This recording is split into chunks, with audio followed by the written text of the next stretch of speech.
চীনের কৃত্রিম সূর্য প্রকল্পে এলো নতুন সাফল্য। বিশ্বের সবচেয়ে বড় ৫৮২ টন ওজনের সুপার কন্ডাক্টিং ফিউশন চৌম্বকের সফল পরীক্ষা সম্পন্ন করেছে দেশটি, যা ভবিষ্যতে সীমাহীন পরিচ্ছন্ন বিদ্যুৎ উৎপাদনের স্বপ্নকে আরও এক ধাপ এগিয়ে দিল।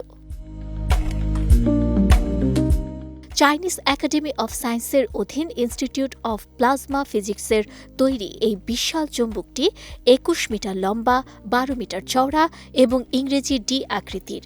এটি আন্তর্জাতিক থার্মোনিউক্লিয়ার এক্সপেরিমেন্টাল রিঅ্যাক্টরের সমমানের চৌম্বকের তুলনায় প্রায় ১.৩ গুণ বড় এবং প্রায় ৩ গুণ বেশি শক্তি সঞ্চয় করতে সক্ষম।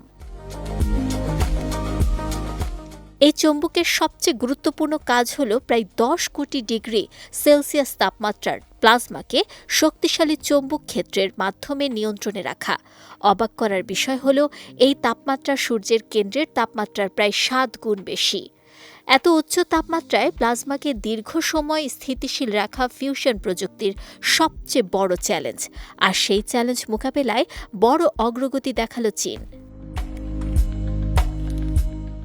কৃত্রিম সূর্য আসলে কোনো সূর্য নয়, এটি এমন একটি ফিউশন রিঅ্যাক্টর যেখানে সূর্যের মতো হাইড্রোজেন পরমাণুর সংযোজন ঘটিয়ে বিপুল শক্তি উৎপাদনের চেষ্টা করা হয়।